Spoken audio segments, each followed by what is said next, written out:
আজকের এই কমিটি এরা যে এত পাগল, পাগল মানে ওই পাগল না, ভালোবাসার পাগল।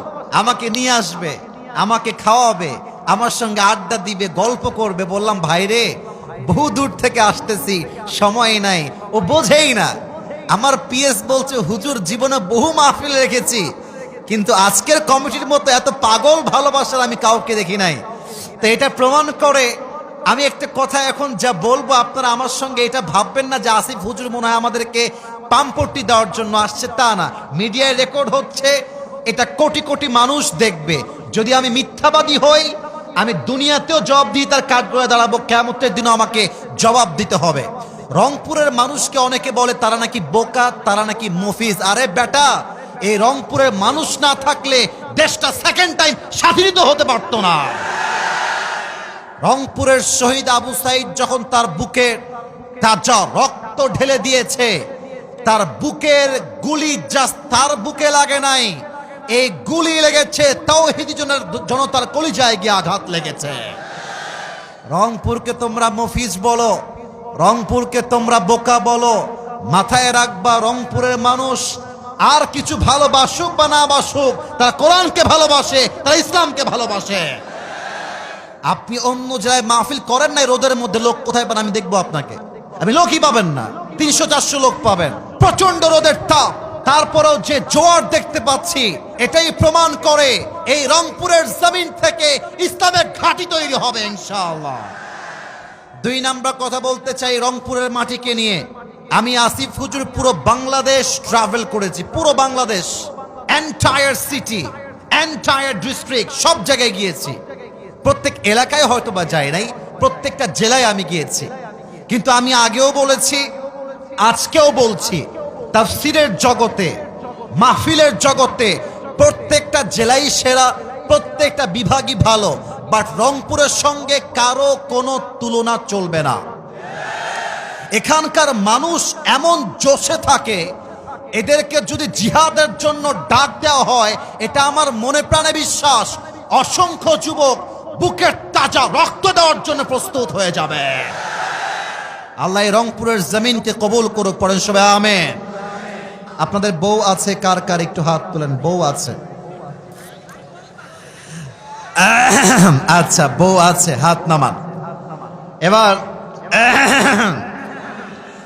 যারা কপাল পোড়া, বউটো কেউ নাই, কপাল পোড়ারা একটু হাত তুলে দেখি, তোমাদের হাত দেখা যাক। ইন্না লিল্লাহ। আপনাদের কারো বউ নাই?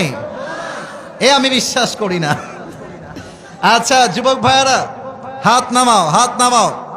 আমার আব্বা জানদের পায়ে আজকে হাত রাখলাম, আমি আসিফ হুজুর আব্বা জানদের পায়ে হাত রাখলাম, মাদের সামনে 2 হাত জড়ো করলাম। এই যুবকদের চরিত্র রক্ষা করতে চাইলে একমাত্র বিয়ে ছাড়া সেকেন্ড কোন অপশন হতেই পারে না আমার যুবক ভাইরা।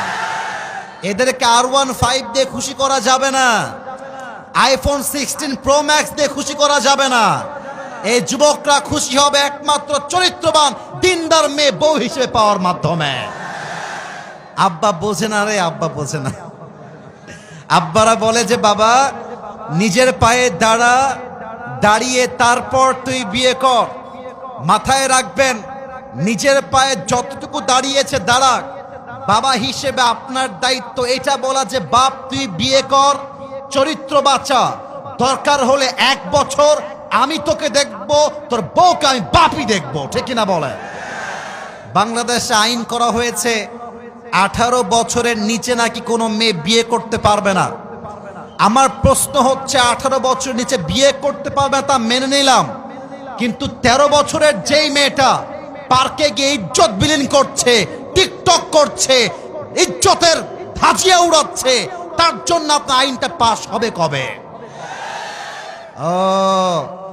18 বছরের নিচে বিয়ে করলে জেলখানায় দিবেন, মামলা দিবেন। আর 13 বছরের মেয়ে প্রেম করলে বলবেন বাচ্চা মানুষ তো বুঝে ওঠে নাই। এটা উপরে ফিটফাট, ভেতরে সদরঘাট ছাড়া আর কিছুই হতে পারে না। এবং আমার অবাক লাগে মেয়েদেরকে দেখলে, এক একটা মেয়ে 4-5টা বয়ফ্রেন্ড বিলং করে। আমি জানি এই কথার জন্য অনেকে রাগ করবেন, আমি জানি, আমি জেনেই বলছি। আমার কথা একটা, যেই মেয়েগুলো আজকে টাকা পাইলে, সরকারি চাকরি পাইলে বুইরা টাকলার সঙ্গে বিয়ের পিড়িতে বসে যায়, এই মেয়ে জীবনে যাই পাক আর না পাক সুখের সন্ধান কোথাও খুঁজে পাবে না। অতএব আব্বা জানদেরকে বলবো, আব্বা জান, বিয়ে যখন দিবেন মেয়ের জন্য টাকাওয়ালা খুঁজে বাদ দিয়ে চরিত্রবান যুবককে আপনার খুঁজে বের করতে হবে, ঠিক কিনা বলো? আল্লাহ মাদেরকে বাবাদেরকে বোঝার তৌফিক দান করুক, পড়েন সবাই আমিন।